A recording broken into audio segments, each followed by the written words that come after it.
Hi guys, so actually pangalawang beses ko na itong mag-video kasi ang gulo talaga ng pagkwento ko, pero ngayon ayusin ko na.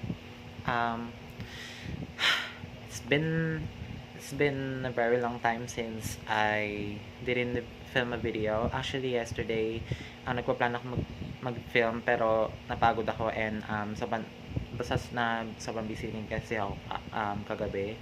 And right now, I'm going to try my best na mag-film ng video for tonight. So, uh,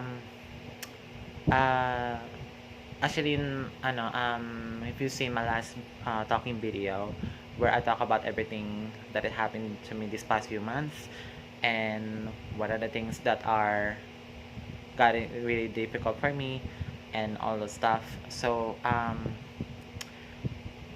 pero I think nung nakaraan ay siguro kahit na difficult na yung nangyayari sa buhay ko, pero datatry ko pa rin, I mean, nakakayanan ko naman siya, or na-handle ko naman siya, ng maayos, and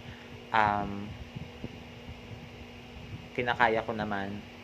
But this time, it was got a little bit too much, and I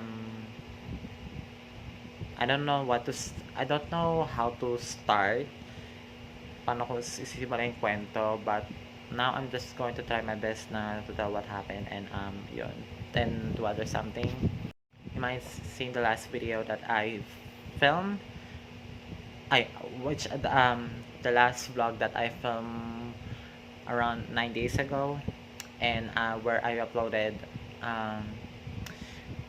our first practice in Panagbenga Festival, and yung pag-gala namin ng kaming tatlo ni na John Lynn pati ni Lanika, and ayun, so you might also saw the last part of the video where I announced about what happened, and now I'm going to tell you guys what really happened, and not right now in this video I'm going to address everything, and based on my side, and I think right now I have this kind of opportunity to tell, because I know in my heart that if I tell my side to you guys, definitely some of you guys will understand what will happen, and I hope that you will guys understand me also, because sabihin ko talaga, hindi rin akong perfectong tao, may mga bagay din talaga akong nagawang mali, and then yun, so you might saw the vlog that I filmed from that time nung nagpa-practice kami sa Panagbenga Festival, for the first time actually. So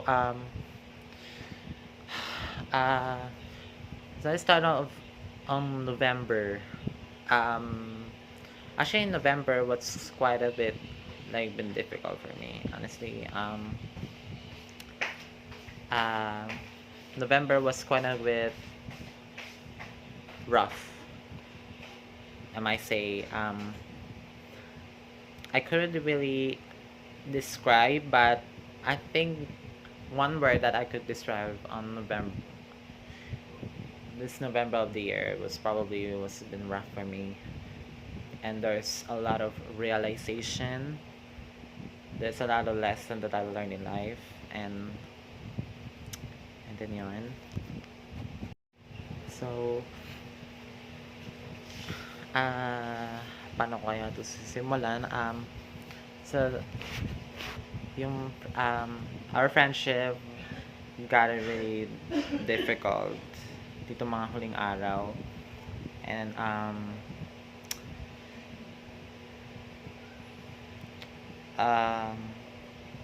dito kasi mga bandang huli medyo hindi na naging maganda yung samahan namin sa isa't isa, hindi na naging healthy. Also at the same time, wala nang araw na parang okay kami or masaya kami, or lagi na lang na parang araw-araw laging may nagaganap na ganito, or laging araw-araw may away or something, may issue nangyayari. Wala nang araw na time na puro saya na lang kami or what, ganun. So, and all the stuff. But I kind of, in that time, I kind of been a little bit already felt like there's something going on na. And I just keep my silent all the time. But so ako, kahit na medyo hindi na naging okay nitong huli, talagang lang ako, tahimik lang ako, hinaayaan ko lang kung anong mangyari. And then, yan, nasa na hinayaan ko lang, mamaya nagiging okay naman. So, yun. Pero, nitong bandang huli kasi, hindi ko na rin kinaya. Actually, it's been, lumala na talaga nitong huli. And, I couldn't handle it anymore. And it went to the point that I couldn't handle it anymore. So, nung time na hindi ko na ma-handle, doon ako na parang nag-take na a step. And,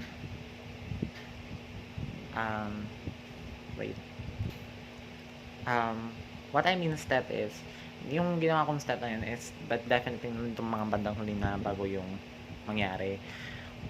Pero nung time na around early of November, hanggang kalagitnaan nun, actually, to that point, medyo nagkakaroon na ng problema doon sa friendship namin. And, kumbaga, yun nga, sinabi ko nga na, hinayaan ko lang noong una. And, pinilit ko lang na maging okay. At until na naayos naman, naging okay. Pero, umabot na sa point kasi na parang, paulit-ulit na nangyayari. And then, time to time na paulit-ulit na nangyayari, parang, kasi, nung time na paulit-ulit na nangyayari, I kind of been like, already felt something na sabi ko, this is not normal anymore. And I kind of been already felt like this is not healthy. Kasi, araw-araw ba naman palagi, yung tipong araw-araw na lang may nangyayari sa friendship namin, wala man nang mangyaring masaya or peaceful or anything stuff like that. And so nung time na nakaramdam na ako ng ganun, nitong bandang huli, doon ako parang gumawa na ako ng step na sabi ko baka kailangan talaga ng i-end na yung friendship. But during the time na medyo parang okay pa sa akin somehow, kinokop ko lang lahat ng mga bagay nangyayari. Kahit na medyo nag-aaway na si ganito, ganyan, minsan nag-aaway kaming dalawa or may nag-aaway sa kanila, isa sa kanila, ako na pinipilit ko pa rin maging okay. And, pero nitong bandang huli talagang hindi ko na kinaya, talaga napagod na talaga ako. And, I'm sure naman guys, you guys din naman siguro kung kayo nasa toxic friendship or relationship kayo, umabot na sa point na parang wala nang katapusan yung pag-aaway ninyo, yung problema nyo sa relasyon nyo, sa friendship nyo. Then parang abot ka na sa point na mapapagod ka na lang until parang sumuko ka na, ganun. So ganun lang din nangyari sa amin tatlo. And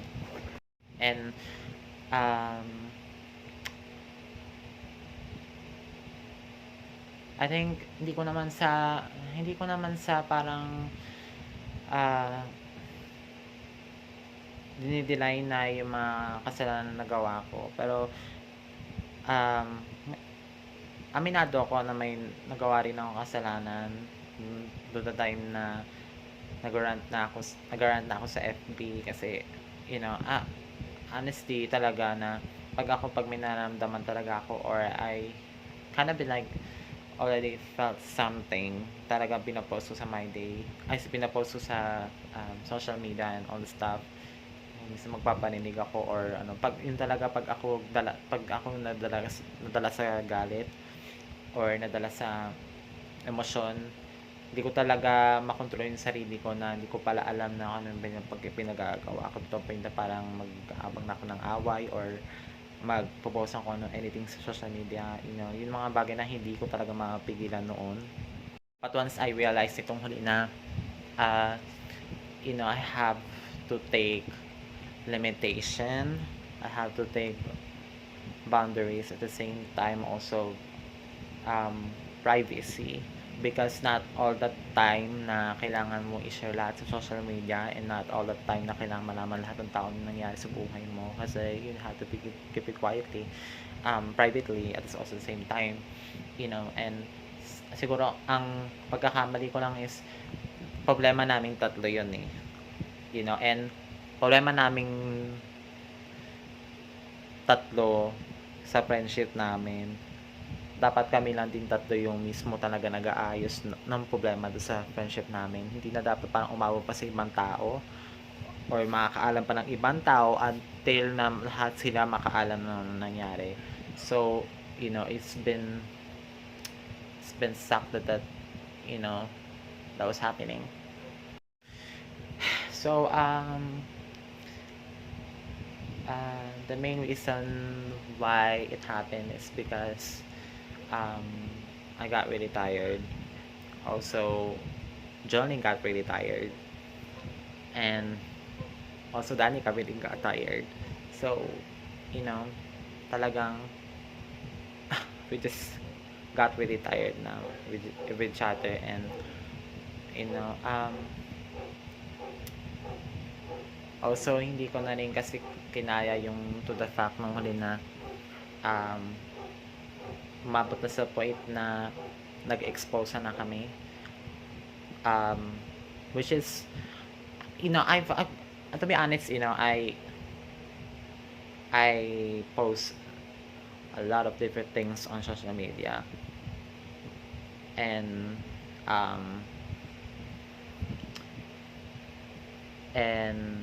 I express what I feel in those situation, and I think that was one of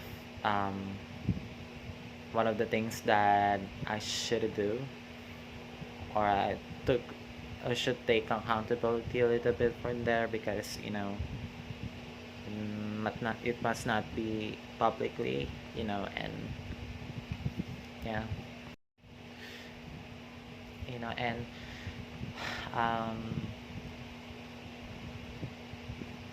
minsan kasi yung tipong hindi man na kasi kinaya pa na ikaw pa ulit, kasi even though na you wanted still to cope on those things, but at the end you just realize that if you can't do it anymore, you just give up, I mean. And basta gumibak ka na kung alam mo talagang di na tama, nakakapagod na, nakaka-stress and all of that, at hindi na rin healthy kung alam mo na nandulo ka na sa situation na yun. You just have to give up, and this to end everything, and that's what happened. So yun nga, I just really sad because honestly guys, if I'm going to tell you guys, ako as a person that was involved in that friendship, I was also the one who got really devastated about what happened. And nagkaroon na rin ng paghihinayang, kasi nga isang taon kami halos nagsama, and basta lahat ng pinagsamahan namin, lahat ng pinagdaanan namin sa life is parang natapon lang, just because of how cruel the things are, and about how cruel about what happened between us. So it was very sad. I'm not gonna put it in the full details about what happened to our friendship, but I just, nitong huling time kasi talagang hindi na masyadong naging maganda yung samahan namin tatlo, and palagi na lang kaming nag-aaway, palagi yung isa medyo palagi mainit ang ulo, hindi mo alam kung bakit, hindi mo ba alam kung may nagawa ka ba or something like that, basta every morning I just remember, every time I woke up and every time I sing these messages, like palaging mainit ang ulo, hindi mo alam na hindi mo alam ano nangyari, minsan ikaw pa isinisisi bakit nangyari sa kanya ganito ganyan and everything, and hindi mo alam bakit parang kasalanan mo lahat kasi parang sa'yo na sinisi lahat yung mga nangyayari. And pero at that time talagang ako tiis-tiis na nga talaga ako nung una, kasi sabi ko nga, alam mo, may ganyan talaga kaming time sa friendship namin, so parang nagkaroon na ng nasanayan and everything. Kaya parang kinop ko na lang nung una, pero I know on myself talaga is coming difficult na yung gonna be a little bit worse. Pero kinop ko lang lahat yun, tinay ko pa rin magpaka-okay, so nag-okay, and then after that, balik na naman sa ganon. Siguro ang nangyari lang talaga is, I think, ang hindi lang naging maganda doon sa friendship namin is, nagkaroon ng backstabban sa isa't isa. Imbes sana na pag-usapan naming tatlo yung problema namin sa isa't isa, nabulgar pa sa ibang tao and na-expose pa publicly, and bago pa sa point na parang nagkasiraan kami ng image sa isa't isa, kasi personally yung family kakaroon ng baksaban sa family, sa friends, and all the stuff, sa mga taong nakilala mo, even sa section namin, sa classroom namin. Honestly, in my part, ako, aminin ko talagang may sinasabi ako sa family ko minsan pagka our friendship really got into difficult times in our lives. Sabi ko talaga kung ano nangyayari and everything. Ako, aminado ako, sinasabi ko sa family ko yung problema namin sa friendship namin. Pero at least ako, pag ako nagsabi sa family ko ng problema naming tatlo, sinasabi ko rin sa kanilang tatlo din yan na sinasabi ko talaga. Kasi ako, in my part, nahihirapan talaga ako. And, ako, I don't want to tolerate things. That's why I want changes. I want improvements. I want like something that they shouldn't do to me or to our friendship, so that, medyo pa naman palitan naman sana ng kabutihan a little bit. Kasi nga, syempre, may isang taong nahihirapan may isang taong naiipit or nabibigatan. Kasi nga dahil nga sa sobrang daming sobrang asa ba, siguro sa friendship namin nagkaroon kasi ng independent sa aming tatlo. So definitely yung independent is nagiging parang nahihirapan yung independent, kasi yung independent masyado ding nagiging dumidepende sa independent. So I think kasi talagang there were times kasi talaga na ako talagang lahat naman kasi ako binibigay ko lahat, kahit hangga't kaya ko lahat binibigay ko. Pag may kailangan sila, lahat talaga, like ultimong pagkain or minsan pera pag kailangan nilang pamasahe. Lahat naman ako kasi guys, kung meron naman ako or meron naman ako extra, hangga't kaya ko binibigay ko. Hindi ako naging madawat sa kanila, lahat binigay ko. Lahat pagmamahalas kaibigan, lahat binigay ko. And during the time na in the difficult moments in their life, I was there. I was completely there. And pag may mga times na talagang nasa sad moment sila or nandoon ako. But yun nga, there were times na talaga na parang sa akin, aminin ko, talagang there were times na naramdaman parang medyo naging burden sa akin in some point of my life, because mabot sa point na parang na feel ko na parang wala na natira sa akin kasi halos lahat na binigay ko na sa tao. And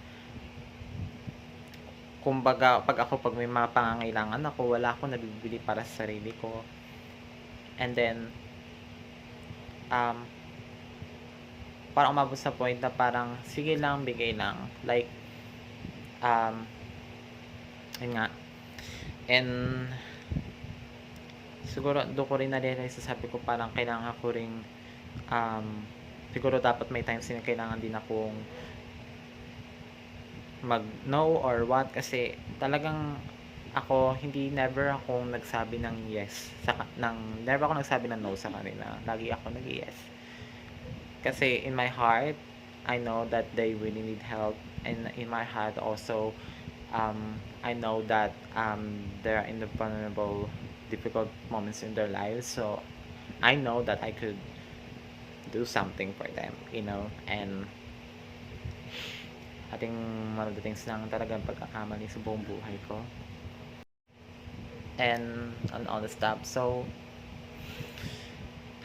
I think starting from that point, siguro dahil nung nalaman nila nagsasabi ako ng problema ko sa family ko, na minsan parang nagiging burden na yung nangyari sa akin, I think hindi lang sila natuwa to the point na nagsabi ako ng problema. Hindi ko sinabi sa kanila harap-harapan. Kaya at the time talagang umabot sa pinagalit sa akin si Jolene nung araw na yun, kasi dahil nga nagsabi ako kay Elisa na nagsorry ako na naubos yung ulam sa bahay, kasi pumunta sila doon sa bahay namin and hindi na sana naubos yung ulam na wala na pagkain sila Elisa, and nagalit sa akin sila Elisa and everything. So nagsorry ako, chat, and then unexpectedly, kasi at that time kasi pinag-usapan din kasi namin sa prom, and so yun na, medyo sila Elisa got really upset of me. Sabi nila bakit halos na binibigay ko and everything, pati rin sa pagkain na din na naubusan sila. So it was not my intention na maubusan talaga sila ng pagkain that time, kasi at that time talaga pagod na pagod kami tatlo, galing kami na school, ang dami namin inasikaso. And so nagkaroon din kasi kami ng party noon at that time, so hindi ko rin talaga in-expect na mangyayari yon. So unexpectedly nakita ni Johnny yung sa cellphone ko, sinilip na yung convo namin ni Elisa, and sinabi ko nga lahat yung nakita nga niya, lahat yung sinabi ko kay Elisa, yung problema ko. And then nung actually si Johnny hindi niya pa sinabi sa akin kagad, nakita niya yon hanggang nung umuwi kami. Pero nung pagka-uwi na sa bahay, doon niya sinabi sa akin na nakita niya lahat yung mga messages, and then sumama yung loob niya sa akin and everything. Ako, honestly ako, sinasabi ko yung problema ko sa family ko, pero pag sinabi ko sa family ko, hindi lang din sabihin ko sa family ko, sasabihin ko rin sa kanya na nagsabi ako, kasi ako gusto kong maging honest sa lahat ng bagay. Ako pag may ginawa ako, talagang pinanindigan ko yung ginawa ko, and papakita ko sa kanila lahat-lahat. Kasi ayoko magsinungaling. Yun ang ayoko magsinungaling sa kanila. Even though na sometimes ako dapat magsinungaling pa sa family ko, pero sa kanila ayoko sa kanila magsinungaling. Pag nagsabi ako ng problema sa family ko, sinasabi ko din sa kanila yun na ganito. So nung nakita ni Johnny yung convo namin ni Elisa, nagalit siya nun sa akin, and nagsorry ako. Sabi ko, I'm so sorry, but it is really what I felt. And yun, so ang ginawa ko, lahat ng convo namin ni Elisa sinend ko sa GC namin, and para as panindigan na yung ginawa ko ba na nagsabi ako ng problema ko. Kumbaga wala na ako tinatago, lahat pinapakita ko na. So pinakita ko na lahat, and then nakita nga nila, and then pinag-usapan naman namin tatlo yun sinabi ko na ganito, kasi guys, talagang nahihirapan talaga ako guys, and minsan may araw talaga na nagiging mabigat talaga sa akin. Sabi ko kasi parang umabot sa point na nawawala na sa akin halos lahat na ibigay ko na and all the stuff. So lahat naman yung pinag-usapan namin Ako naging honest ako sa kanila, sinabi ko, oo, nagsasabi ako ng problema ko sa friendship namin, sa family ko, nagsasabi ako. Pero pinag-uusapan namin yun. Never ako nagtago sa kanila na nagkukwento ako ng ganito, ganyan. Lahat sinabi ko. Sabi ko na Sinabi ko nakakapikon si ganito, nakakapikon si Danica, nakakapikon si Jolene. Nainis ako kay Jolene na kay Danica, lahat sinabi ko lahat. Kasi ako, in my part, I know na nagsabi ako ng problema ko sa family ko, dapat sabihin ko din sa kanila. Kumbaga ba maayos ba? And magkaroon ba ng a little bit improvements kumbaga. Wala, yun. So, naayos ko naman yun even though na parang nagkaroon na nga ng trust issues noon kasi ako nagsasabi ako ng problema ko sa family ko. Pagka kung backstaban na ba yung nangyari. Pero sinabi ko yun sa kanila lahat, naging honest ako, then pinag-usapan namin yun, and nag-sorry ako. And, ayun, naging maayos naman. And, I don't know, I just went to my mind, tapos sabi ko, baka to the point na siguro na hindi na naging healthy yung friendship namin. I think siguro parang ganti na lang din nangyari sa akin na nagkaroon ba ng backstaban. So, parang ginawa niya is nagkaroon na, binackstab na rin kami sa ibang tao. Kumbaga, ngayon ang ginawa niya, ganti yung ginawa niya sa akin. Pero, sa kanya, hindi niya sinabi sa amin totoo. Hindi niya sinabi yung problema sa amin, na dapat sana pinag-usapan naming tatlo, or pwede naman napagkasunduan sana naming tatlo, imbes sana ma-address yung problema. Hindi. Ang ginawa niya, hindi niya sinabi sa amin yung problema. Sinabi niya sa ibang tao kung sino pwede niyang pagkwentuhan, mama niya, kaibigan niyang isa, lahat ng high school friends niya, lahat pinagkwentuhan niya, pati even na rin sa mga tao doon sa classroom, sinabi niya lahat yung problema. Na hindi na nakarating sa amin. Na hindi namin alam na parang pinagkukwentuhan niya kami sa ibang tao about na nangyayari doon sa friendship namin. And that was the time I got really upset. But, I just let it go on, Ano lang ako, tiis-tiis lang ako. Sabi ko, sige, okay lang yan. Gora lang yan. Kasi ako nung una talaga paniniwala ko nung ayaw ko masayang yung friendship namin. Ayaw ko lang na masira or matapon lang yung pinagsamahan namin dahil lang doon sa nangyari.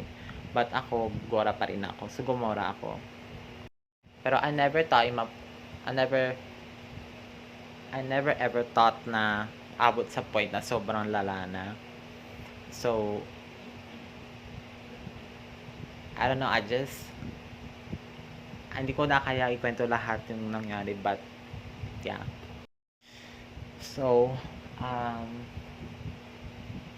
on the time na, actually, nung nag-start na kami mag-practice ng Panagbenga Festival, doon na nagiging rocky yung friendship namin. Doon na nag-start na maging difficult sa aming tatlo. Doon na nag-start yung things got really difficult na for three of us, and doon na naging hindi healthy, pero pinipilit pa rin maging okay even though hindi na, and everything.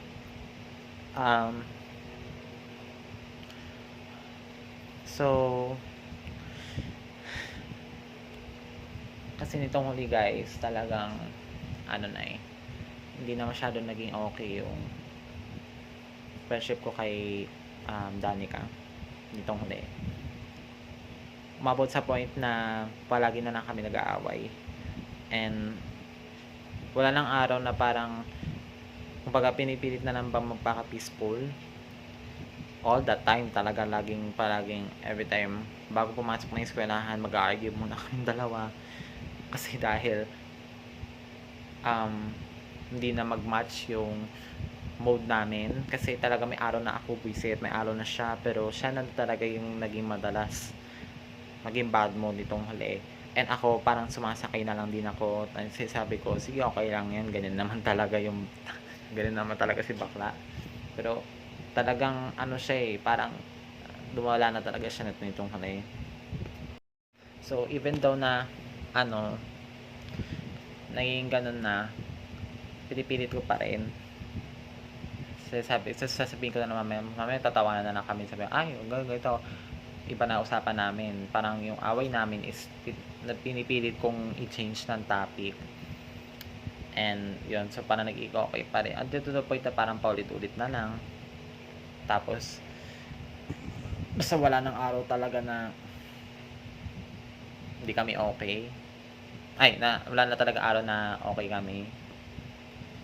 Wala nang araw na nagtatawanan kami palagi like katulad ng dati, nagchichikahan kaming dalawa, ay kaming tatlo. Wala na talagang wala na talaga. As in talagang puro away na lang na talaga nitong kami.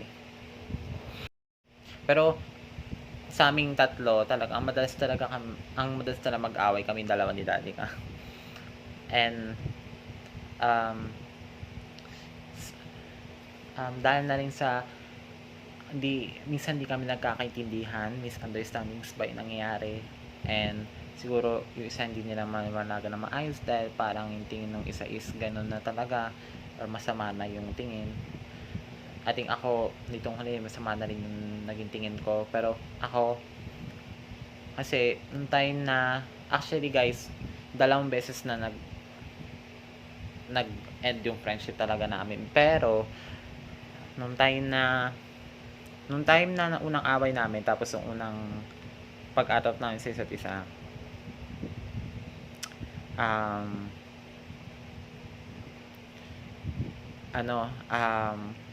pinilit ko pa yun maayos. After nung away namin, after nung unang away namin, ako mismo nag-sorry sa kanya. Nasabi ko, sorry sa lahat na mga nasabi ko sa inyo nakaraan. Nagsorry na rin ako nung sinabi ko na nagparinig ako sa social media and everything. And then hindi ko nga alam nung time nga na nagsorry ako kay Danica, nag-alisan si Jonlyn. Kasi sabi niya parang ako daw yung nagpapakatanga kay Danica. Na imbis sana na siya yung mag-sorry sa akin dahil sa daming-dami bang ginawa niyang kaletsehan sa akin nun. Bakit pa daw parang ako pa yung umahabol or ako pa daw yung lumalapit sa kanya na kahit siya naman talaga yung punot dulo ng lahat. Ang sabi ko kasi kay Jolene, well, at first kasi ang naisip ko, sabi ko, ayoko lang din masayang din yung friendship natin. Yun talaga yung pinakauna ko sinabi. Sabi ko, ayokong masayang yung friendship natin. 1 taon na tayong nagsama. And sabi ko, aminado ako kasi in my part, alam ko may mali din ako sa nangyari. Nagparinig ako sa social media and everything. And ang dami kong sinabi, ganyan. So ako, nag-iiwas lang din ako. Sabi ko, gusto ko din kung ako may nagawa kong mali, lahat naman yun talagang sorry ako, talagang binabawi ko yung lahat kasi ayoko rin umabot sa point na hinayaan ko ng lahat ng ginawa kong masama. Ako, minarito pa rin, talaga ako may ginawa pa rin akong sama. Kahit naman siguro balik-balik na rin ng mundo palagi. Nobody is perfect talaga. May mga times pag galit tayo, hindi natin naiwasang mamasabi or may gawin na isa. So, ayun. And then, kahit na nagalit sa akin si Jolene nun, or medyo na-disappoint sa akin si Jolene, hinayaan ko lang. And then, parang hinayaan na lang ako ni Jolene. Sabi ko, parang itong sabi na lang sa akin ni Jolene na, ikaw bahala ka na. It's your life and decision mo yan. Ako, wala na ako dyan. Basta ako, ilang beses na ako nagsabi sa'yo na ilang beses na akong nag-advise sa'yo, pero nasa iyo na yun kung i-take mo yun lahat. So, and then yun, sabi ko na, okay, so ako hinayaan ko lang. And then, nung time na nag-sorry ako kay Danica, nag-sorry din siya pabalik. Sabi niya, okay, fine, sorry. So, nag-sorry din siya. Pero ang reason niya kasi is, kaya lang daw gano'n kasi siya, umiiwas na daw siya sa gulo, which is I completely understand. Pero, and basta may sinabi siya doon, pero hindi ko sasabihin lahat. Pero yun, kaya lang di siya pinipilit na rin magpakalayo dahil parang gusto na rin niya maiwas sa gulo, and I completely understand. And then, right after that, the next day, okay na kami ulit, nag-uusap na ulit kami. During this time na to ng Panagbenga Festival, kahit na medyo parang yun na yung away era moments namin noon. And so nung the next day, usap na kami ulit. Kasi yun yung araw guys na kukunin ko na sa kanya yung maleta. Kasi yung maleta na pinahiram ko sa kanya nung tayo nung lumipat sa Metro South. Gamit yung maleta ng lolo ko. And pinahirap ko sa kanya yung maleta ni Lolo. Which actually, ano nga eh, malaking gulo yung nangyari doon sa maleta na yun. Pero hindi ko na ikwento lahat. Kasi sabi ko, hindi ko nga ikwento lahat yung nangyari. Pero that's what happened. And, ayun. And then, nag-usap kami. And then, parang okay na ulit kami. Nag-usap na ulit kami. Nagchichikahan na kami. Tapos, sabi niya, parang hindi niya daw niya kayang dalhin yung maleta sa school kasi nga kalaki-laki nga daw, and yun nga, sabi ko, sige, okay lang. Sabi niya, after class na lang daw, pupunta na kami sa bahay niya. Yun na yung pagkatapos ng away namin, yung unang away namin. At nung time, yun ang after ako mag-sorry sa kanya, yung sorry sa akin, nung gabi. Tapos, sabi ko, ako medyo parang nakakaramdam ako ng awkwardness a little bit. Sabi ko, pwede ba isama ko yung dalawa, si Juliana pati si Jolene? Pumayag naman siya. So, nung gabi na kaming apat, pumunta kami ng Metro South para kunin yung maleta kay Danica. And then, successfully ko naman nakuha yung maleta. And saka uwi na kami, ganyan. Di, na kami, medyo okay na kami ulit ni Danica. And then, nung kinabukasan, nakita na may nasira yung maleta. Nasira yung pati na nasira yung maleta. Kasi, to make it flashback lang the story na yung maleta kasi is dinala ko sa Paliparan na ayos pa. And doon pa nagsistay si Danica kay Johnny doon sa Paliparan, and dinala ko yung maleta. And nung pagdating ng Paliparan, ginulong namin yung maleta. And doon na nasira yung gulong. Kasi ginulong namin sa malubak na kalsada. So, nasira na yung gulong, pati yung stand. So, as in fully damaged siya talaga yung maleta. Wala natin ang gulong, pati stand. Tapos, yung lock, nasira din. Lahat. Nung kinabukasan, nagalit sa akin si Lolo. And,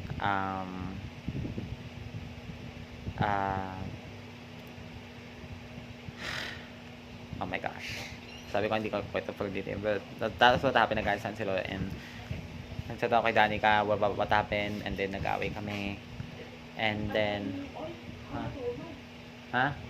yes, hindi ako matutulog.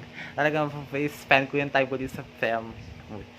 So, and then nag-away kami, and umabot sa point na namura ko siya.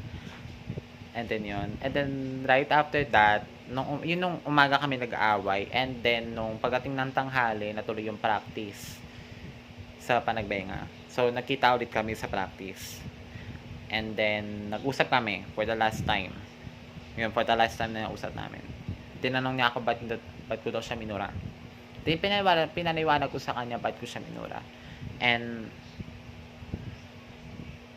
pinaliwanag din niya yung side niya. And then, sabi ko na okay, ganyan. Tapos may okay na ulit kami.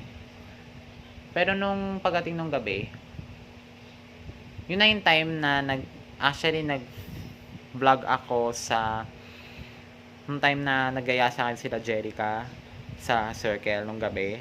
Yun yung time na yun. Umalis agad ako sa practice nun kasi inaabangan ako nila Jerica sa circle para magkita-kita kami. Kasi nagaya sila noon at that time. So, umalis agad ako sa practice. Umalis ako ng mga 5, as in kakatapos na ng practice, umalis na agad ako. Hindi ko na nga inantay dapat yung mga kasabay ko noon kasi talagang sobrang gulo nila pagkasama sila. Kaya ako, parang gusto ko lang din ng peaceful muna ang pag-uwi ko. So, nauna na ako umalis at that time. And then yun, so pagdating sa circle, yun nga yung time na actually guys, to be honest, nakita ko talaga sila Jerica noon at that time sa circle. Pero nahihiya lang talaga ako na i-approach sila kasi kasama nila isang nilang katropa na hindi namin ka-close. And I felt awkward. And also, tahimik nila at that time. So, kaya nawalan din ako ng gana na lapitan sila. So, and then umuwi na lang ako. Kasi nahihiya talaga ako. So, yun na yun. And then, nung gabi kasi, ang nangyari kasi doon, diba nag-chat ako kay Danica nun lahat. And then, pagkatapos ng practice, nung gabi, nireplyan niya lahat yung chat ko sa kanya. lahat pinaliwanag niya sa'kin na ganito, ganyan. Pero ang ginawa ko na lang, hindi na ako nag-respond. Kumbaga sinend ko na lang lahat yung pinaliwanag sa'kin. Parang ako, okey sige gano'n. Okey na napaliwanag mo na ganyan. Parang yun, sinend ko na lang. Hindi ko naman ni-replyan, basta nabasa ko lahat pero hindi ko ni-replyan. And then, that was happened, and dun na talaga officially na nag-end yung friendship namin. Nung time na nakita ko na kasi at the same time ka-chat ni pala niya si Jonlyn nung gabing yun. Tapos parang ang gusto yata ni Danica is kunin na yung mga damit kay Jonlyn. And kumbaga parang kasi nag-aaway din sila, nagkaroon din ng argument sa kanila nung gabi na yan eh. And then parang sinabi din ni Johnny na willing siya ibalik, pero dapat yung sana yung mga bayarin sana ata nun sa bahay na tinira niya is sana mabayaran. Yun na lang sana daw maging kapalit. And then parang yun, dun yata nag-start din yung argument din ng dalawa habang kachat ko rin siya nung gabing iyon. At this time, ako na talaga nag-decide na i-end na yung friendship kasi nung nakita ko yung isang message na screenshot na sinend sa akin ni Jolene na lahat ng convo namin sa isa't isa na exposed. And parang nakita ko dun sa screenshot na sinasabi ni Danica na naka-share screen daw siya. Naka-share screen daw siya habang kausap daw niya yung isa niyang kaibigan, pati yung ka-classmate namin na kaibigan niya. At sinasabi na parang nagigigil yung mga kaibigan ko sa reply mo ngayon, Joy. Parang yun yung sinabi niya kay Jolene. And then at that time, sumabog na talaga ako. Sabi ko, napamura ako. Basta talaga napamura ako sa isip ko. And then, sobrang nagalit ako at that time. And hindi ko na makontrol yung sarili ko. Hindi ko na alam kung ano yung mga pinagagawa ko. Basta lahat na, pag ako galit talaga nagagawa ko lahat. Nagsabi ako sa GC namin, sa section namin, na sabi ko, nag-ask ako kung kailan available yung advisor namin, kung kailan siya TBC. Kasi magkakandak sana ako ng private meeting. Kasi yun na talaga, wala na talaga ako sa wish. Talagang pag ako galit, talagang straightforward na yung ginagawa ko. As in, kung ano maisipan ko gawing ginagawa ko na talaga. Nag-ask ako, magkakapagkanda ako ng private meeting. Tapos, sinachat pa ako ni Danica noon. Sabi niya sa akin na, no need to chat, ma'am. May phone number naman ako ni ma'am na pwede ganun. Nag-chat pa sa akin noon habang ako nagigil na ako nag-message sa GC namin, sa section namin. Absolutely talaga halos lahat sa section namin nakakita doon sa messages ko, which actually pretty awkward nga. I tell you that, it's so awkward na ginawa ko yun. Nakakaiya talaga. Pero nagagawa wala talagang ako sobrang dala ng galit. Gawa ko yun. And sinabi ko na, stop chatting me now. Sabi ko, magkaharapan na lang tayo kay ma'am. Kasi ayoko na. I'm totally done. You literally expose us. Sinabi ko sa GC namin. And pinaliwanag niya sa akin na, tapos tuloy-tuloy pa rin yung chat ni Danica sa akin nun. Pero hindi ko na pinapansin. I mean, pinapansin ko. Sinising ko pa, hindi ko na nireplyan. Naiyak ko lang siya magsabi sa ako na nun. And then, nung time na sinend sa akin ni Johnny yung screenshot na nakashare, sinasabi ni Danica nakashare screen daw siya. Nagchat si Danica doon kay Johnny. Tapos, nagalit si Danica doon kay Jolly. Tapos, kung ano na pinagsabi ni Danica. Until parang time din na kinaya ni Johnny yung pagbubuha nga sa kanya ni Danica. Blinak na niya nung gabing yun.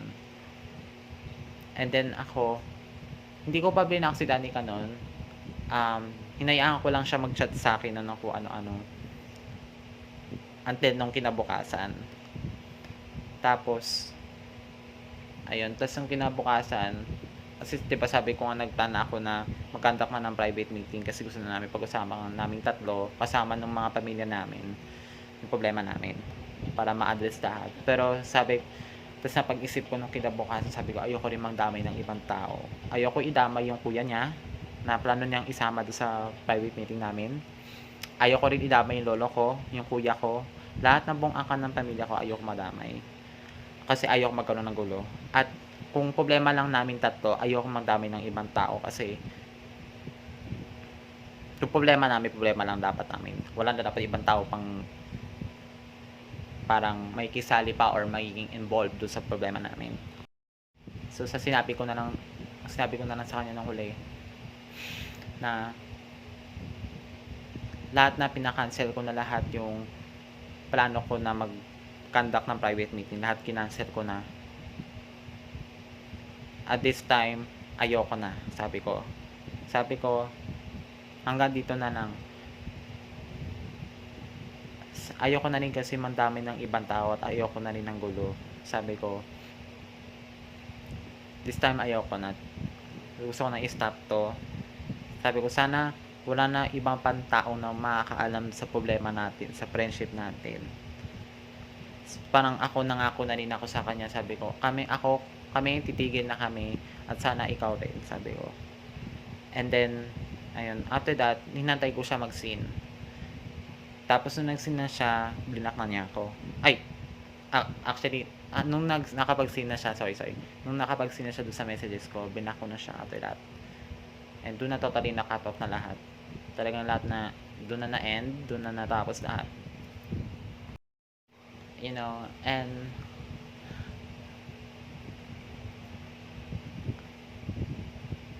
it was at that time na nangyari yun, parang hindi ko alam kung anong mararamdaman ko at that time. Parang halong-halo ng emosyon na nararamdaman ko doon at that time. Hindi ko alam kung parang na nga ako mababaliw nun eh. Kasi talagang ano eh, hindi ko alam, parang halong bang emosyon, galit, lungkot, basta galit, lungkot, and may times na naiiyak ako, tsaka may times na parang wala ako sa sarili ko. I was devastated, honestly, you know, because I never even thought in my life that there's a group of my friends that I was completely trusted it, and where the friendship I was very thankful with. I never even thought in my life that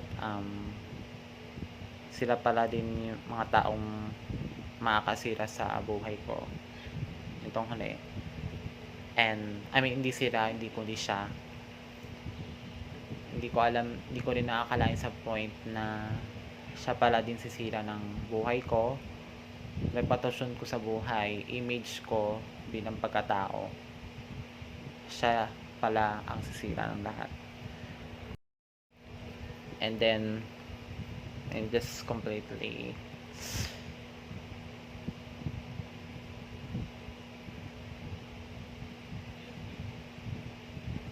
it was completely devastating. You know, at that time what happened, I don't really know what to do at my life already at that time. Like, I already felt like I lost everything. I lost my friend. I lost everything that I needed in life. Kasi halos lahat na binigay ko. And parang nakakalungkot lang na part kasi parang ito yung balik sa akin.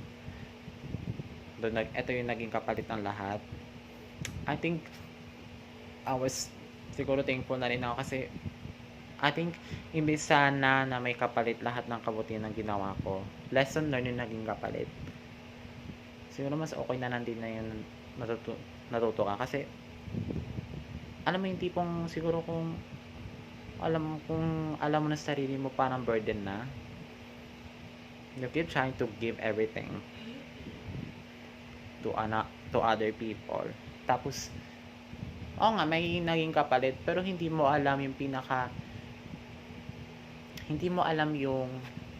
pinaka the bad part. I mean, hindi mo pa na-realize yung ginagawa niya sa yung masama. Parang sa'yo kasi, give and take. Nagbibigay ka, may matatanggap ka na naging kapalit. Sila, bumabawi sila. Pero hindi mo alam yung pinaka-reality ng ginagawa talaga nila sa'yo. And right now, I think, I'm just, siguro, imbes na kabutihan na din yung binanig sa akin or pagbawi na ginawa nila sa akin. I think, mas okay pa sana yung naging lesson learned na. Kasi, at least now I learn. At least. I'm not going to like keep still continue things. You know, once I've learned, that's the time that I need to stop. You know, so and but I got really depressed. Honestly, I tell you guys, I really got devastated about what happened. Ilang linggo akong wala sa sarili.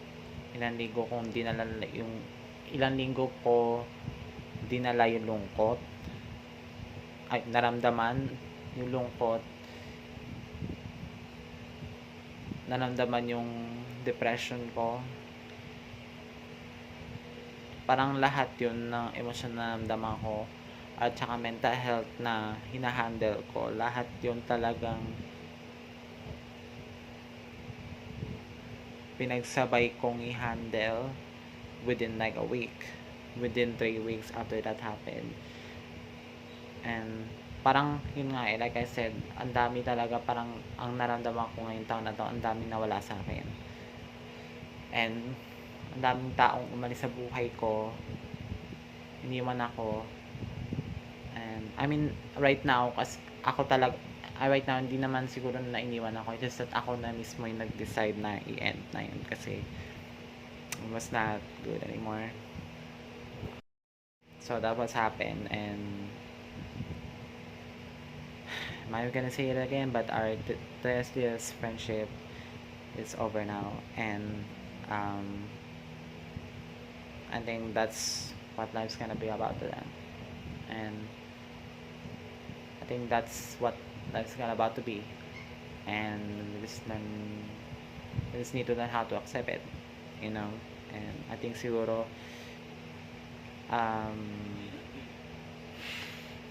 na siguro yung ginawa ni Lady Lord na parang siguro mag-change na rin siguro kaunti yung buhay namin, kaunting pagbabago na, and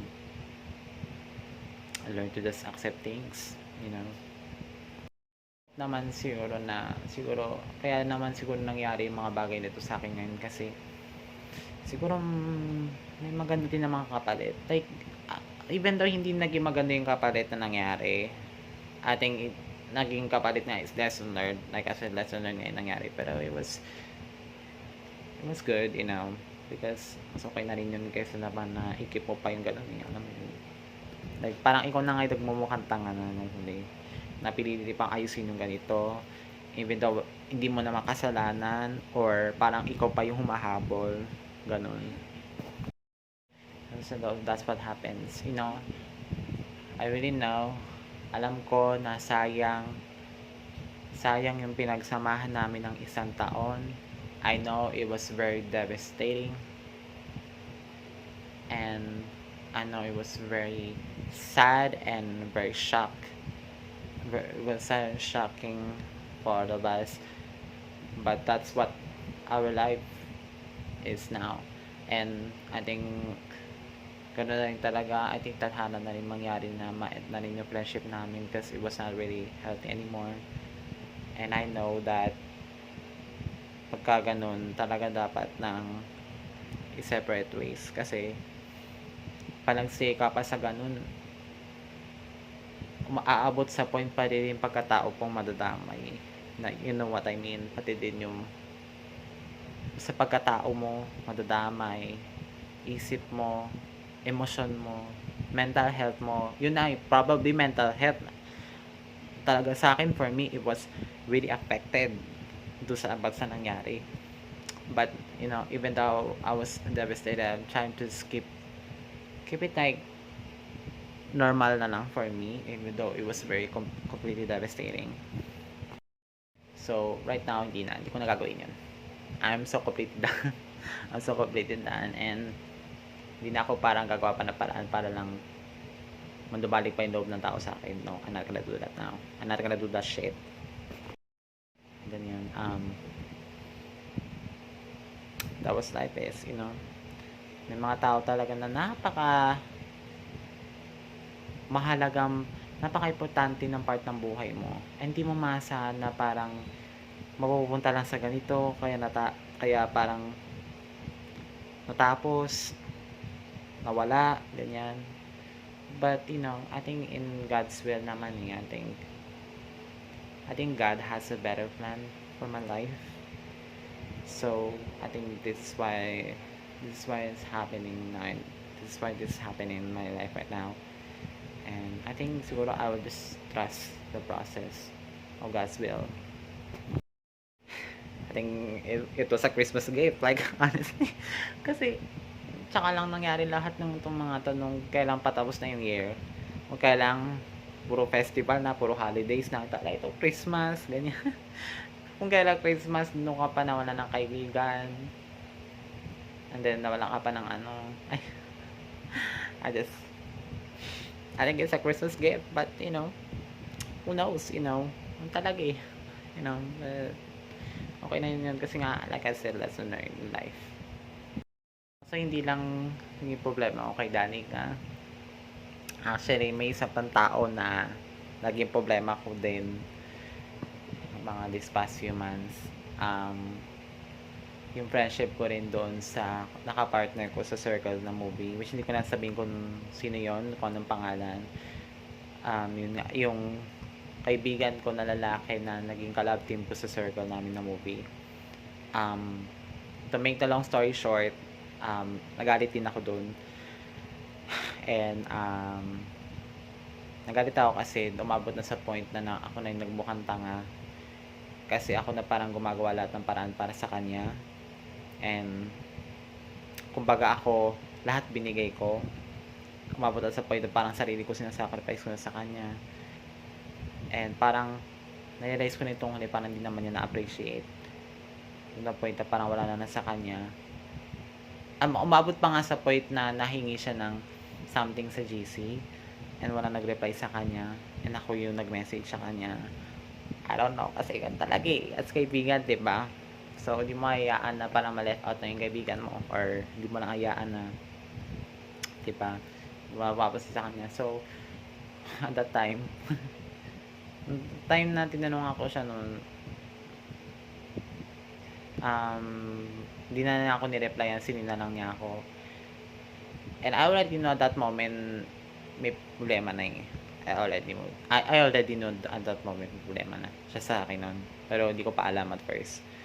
And then, nung time na nag-cosplay na kami, sa 21st, doon ko na talaga nalaman na yung galit sa akin. And, to make the long story short, nakita ko na lang, kinatap na lang niya ako sa social media. Yung mga di namin dalawa sa picture niya doon sa Facebook, tinanggal na niya. Yung picture namin dalawa, tinanggal na niya. In-unfriend na niya ako doon sa main account ko. And, yun. So, nagalit ako sa kanya. And, basta dami ko sinabi sa kanya doon. And then, yun, tapos tinuloy niya yung pagka-cut off niya sa akin. Pati rin doon sa isang account, in-unfriend na rin niya ako. And, I already know that moment I have to just let it go na. Wala na akong magagawa kasi yun na rin ang gusto niyang gawin eh. So, basta dami ko na nasabi sa kanya, nagalit ako kasi parang ako na nga nagmukhang tanga nung huli. And parang ako na palagi lahat nagawa ng paraan na imbis na nung time na ako na kailangan ng tulong, wala siya. Pero nung time na siya nangangailangan, nandun ako palagi sa kanya. And parang na-realize ko parang di yan na-appreciate. So that's why ako nagalit ako at that time. Sinabi ko lahat yung totoo ko na naramdaman. And that was the reason why he got upset about what I did. Yung nga rin, nagparinig ako sa social media na sabi ko parang ako na nagmumukhang tanga, ganun, and everything. Siguro yun na reason din kung bakit din siya nagalit sa akin. Kaya rin na rin niya ako kinatok sa mga social media. Pero nung huli, nung medyo parang humupa na lang din yung galit ko, nag-sorry din ako na sabi ko, sorry siya na sa lahat ng mga sabi ko, move on na lang tayo, and that's it. And yun na, doon na natapos. Until wala nang nangyaring conversation namin sa amin dalawa. Talagang hindi na kami nag-usap ever since. Nung time nga na acting kami sa philosophy, actually at that time di na kami okay yung dalawa nun. Pinipilit na lang namin maging okay. Kasi awkward nga at the same time, nagsuggest ako dun sa leader namin sa philosophy na sabi ko gusto ko na papalitan yung script kasi may isa pa kaming role na naganap na kaming dalawa yung magka-partner. Nagsabi nga ako na palitan na lang yung script kasi nga di na kami okay ni Anes. And then sabi nila wala daw sila magagawa kasi napasa na daw. So wala, even though hindi na kami okay noon, nasa awkward situation na ako noon, tinuloy ko pa rin. And that's what happens. And then wala na talaga eh. Tinuloy ko na lang kung dapat na ituloy, gawin na lang ang dapat gawin. Doon ko na lahat na kinat off na lahat. Then tinapos ko na lahat, hinayaan ko na lang mangyari na after that. And then after that, medyo parang naka-move on naman na konti, okay na. Honestly guys, nung time na nalaman ko, tinanggal niya ako sa picture niya sa my day niya sa Facebook niya. Talagang hindi ko alam, talaga parang ako naiiyak. Sabi ko, shit, talaga kinatok talaga ako nitong lalaki na to. Titira niya talaga ako tanggalin sa buhay niya. And everything. So, at first talagang devastated ako.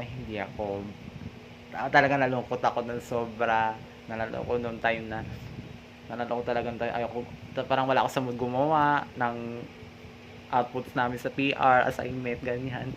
Pero naisip ko, sabi ko, alam mo, hindi naman sila dapat yung mag-reason bakit ako parang madadown na yung buhay ko or madadevastated na yung buhay ko. I just have to be, parang na-realize ko nung kinabukasan na after that mangyari, parang na-realize ko, sabi ko, alam mo, bangon lang, kahit anong mangyari, bangon lang in life, just continue life. Kasi parang na-realize ko, sabi ko, marami pa naman dyan eh, like, marami ka pa naman mga taong pwede mo pakaibiganin eh, so, lahat naman siguro na nawawala sa'yo, may kapalit naman yan. So, naniniwala naman ako sa ganong paniniwala. So, even though I was completely devastated and completely depressed about what happened, tuloy-tuloy pa rin ako. So, madalas talaga din nakakapansin ng kalukutan ko yung tita ko. Nakita niya na wala ako sarili ko ng ilang araw na naman. Pati rin nung nakaraan, nung time na napapansin na wala akong sarili ko, bad mood ako, or bangag, o ganyan, wala sarili. Tsaka ang pinakamadalas din talaga nakakakita ng kalukutan ko, si John Lin. Kasi may araw talagang tahimik ako.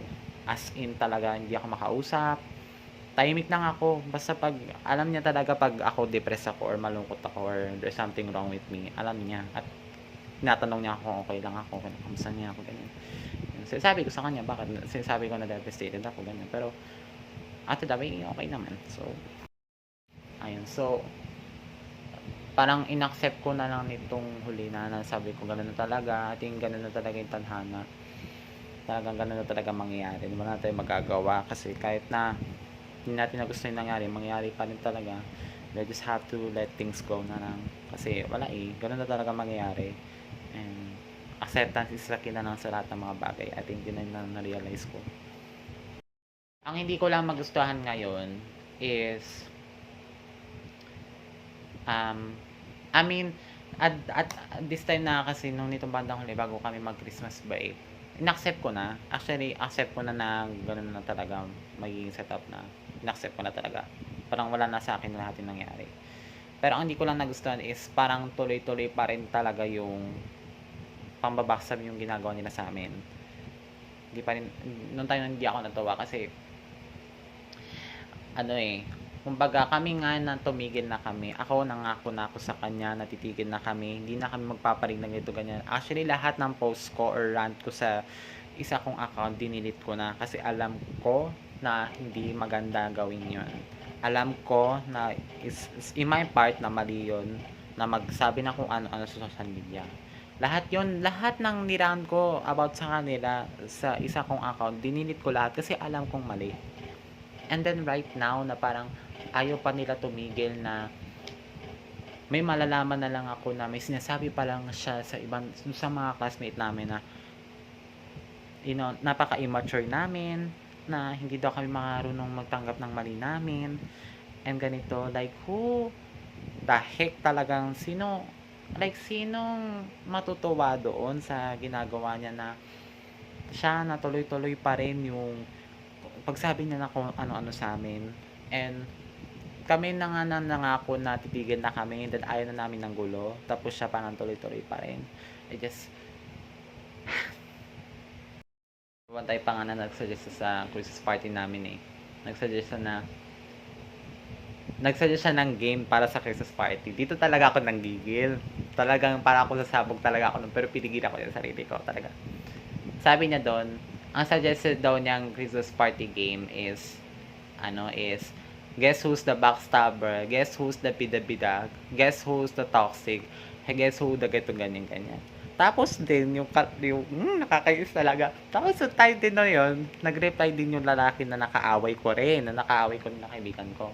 Yun na yung kapartner ko sa movie circle. Nag-reply na sabi ko, ba, ang lupit. So parang nakikita ko, parang itong dalawang to is nagkakampi nitong dalawa. Parang sila nagsasabuatan. Siguro, ewan ko, di ko alam, baka may nangyayaring sabuatan na siguro, baka dahil nga sa pareho ko sila nakaaway, baka nagsasabatan yung dalawa na sabi, ito ganyan, ano yung natin si ganito. So, ganun. So, nung that time, talaga napikon ako. Mas parang ako sasabog noon Di talaga, bigla ako ng tahimik. Talaga, as in.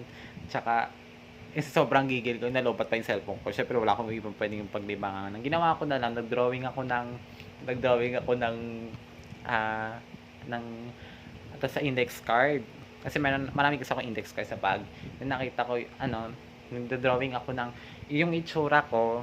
Tapos, nakakatawa yung itsura ko. Tapos yung mukha ni tapos yung mukha ni doon dito sa gilid ko. Parang ako yung, tapos yung drawing ko yung sarili ko na umiiyak. Tapos may mga sungay doon sa ulo. At yung meron pa yata ako sa bag na may tapapakita ko. Ito yun. Yan. Nag-drawing ako na parang ako yung nasa gitna na babae na umiiyak. Tapos ito siya. May mga sungay na pag ako talaga galit, hindi ko talaga pinagagawa ko. Puro kalokohan talaga ang buwisit. Parang batang may galit sa mundo, nagdo-drawing ng gano'n. Buti na ako na sa may wisyo na ngayon. Naku, sabi ko, shit. Sabi ko, ganun pala akong klaseng taong weirdo ko. Sobrang weird ko talaga, as in. Pero anyway, nga, now, even though I've kind of been a little bit sad, pero ngayon, pinipilit ko na magpaka-okay, and pinipilit ko na maging happy, and stay at the positive vibes in my life. Let's focus on positivity and, not focus on negative things, And I know it's been weird. Ano kayo pwedeng i-diagnose dito? It's weird, sorry. Pero yun, that's it. Pero yun lang. At least, alam mo, actually, ang laki nga ng difference. Kasi nga, actually, ito yung ginawa ko ngayon, na nag-drawing ako. Wala pa nga doon sa ginawa ko dati na pinagselosan ako ng crush ko dati na nagsulat ako ng kung ano-ano at nakarating sa kanya, and then lahat na tao nakaalam, and then awkward na, and then weird na nangyari. Actually nga ngayon, buti nga ganyan ang ginagawa ko yung nagdodrawing ako na may sungay-sungay. Kasi dati talaga mas malala pa yung ginawa ko dati nung tayo nagselos ako sa crush ko. Galit na galit ako dun sa babaeng na doon ngayon na drawing na, buti nga ganyan kwiti-kwiti lang drawing na, pero kung sa shit, oh my gosh. Yan, so, pero no joke guys, pero talaga, tidi talaga ng Tita Chris.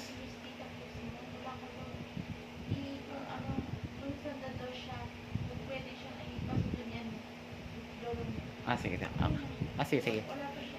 Sige. So, ayun na. Kasi si tita ko kasi di pa nakauwi. Um, so, ayun. Pero no joke talaga guys. Kahit ngayon tawa ako ng tawa, parang ginagawa ko na ng joke lahat yung mga bagay. Talagang no joke talaga yung nangyari sa amin. Talagang matindi yung nangyari. And now lang kasi, siyempre, ano lang, tawa-tawa lang. Pinipilit ko lang kasi talaga magpakasaya. Pinipilit ko na lahat. Tinitry ko na lahat as joke. Tawa-tawa na lang. Even na parang ano, ganun. So, kasi para bang hindi naman masyado laging nakafocus sa negativity, non-stop. Gusto mo pa rin magpaka-okay. So, medyo stay ka pa rin sa positivity. And then, yun yang, what else can I say? Masaya na, our friendship is over. And, I know it was very devastating. It was very sad. But, like I said, I think tadhana na yung mangyari, and I think God has already prepared a good plan for us in our lives, and I just wanted to believe in that. And also and also sa lalaki na tinuring ko yung kaibigan ko. Actually, una kung naging kaibigan doon sa classroom, na kinat off na lang ako nitong huli, na hindi ko alam talaga kung bakit, pero alam ko siguro na kasalanan ko rin na nagparinig ako sa so ayun lang. So that friendships is over now, and there's no looking back. I have to move forward in my life. So, ayan lang. So, once again, Merry Christmas sa inyong Merry Christmas sa inyong lahat. And I wish you guys a Happy New Year. And sana sa 2024 maging okay ng buhay natin. At wala na masyadong kaletsyan pa mangyari katulad nitong year na to, na 2023. I never even in my life na in 2023 is gonna be a lot more difficult for me. But, honestly, right now, yung pag-end nitong year na to, medyo naging okay naman. So, ayun. So, God talaga, I wish na sana maging okay na yung 2024. And ayoko na gaya nitong 2023, puro sama ng loob, puro kaletsehan, puro karantaduhan nangyari this year. And I don't want to, ayoko na ulit mangyari this 2024. And sana full of happiness, full of positivity, and full of enjoy and love each other, and konting tiis na lang kasi 5 buwan na lang mag-end naman din na school year. So, 5 buwan nga pero magsasuffer muna kami bago matapos. So, iyak na lang talaga. Ma-handle ko yung defense, panagbenga, pati yung exhibit. Lang guys. So, thank you for watching. And, let us, ating message, ang pinaka-quote na lang masasabi ko sa video na to is, learn how to accept na lang. And, just trust in God's will. Trust in God's plan in your life. I think there's a good plan that is waiting for you. So, ayun lang. And that's all. Thank you guys for watching, and I hope you guys see you in my next vlog. Di ko alam kung magagawa pa ako ng vlogmas or makakapag-film pa ako ng vlogmas, pero I will try my best. Siguro, mag-start na ako mag-vlogmas siguro kung nakauwi na dito yung mga pinsan ko, hindi kung sama-sama na kami dito sa bahay. Or, pupunta kasi ako kay Rajon sa Thursday, kasi para makuha yung bayad na inutang. So, yun lang. So, yun. So, yun na. Doon na lang siguro ako mag-start ng vlogmas ngayon. So, for now, magpapahinga muna ako guys, kasi talagang sobrang daming stress nangyari ngayong December, pati November. Like I said earlier, talagang puno-puno ng devastation, all that, nakaka-depress, and nakaka-drain. So, ayun lang. So, thank you guys for watching, and I hope you see you in my next vlog. Bye-bye.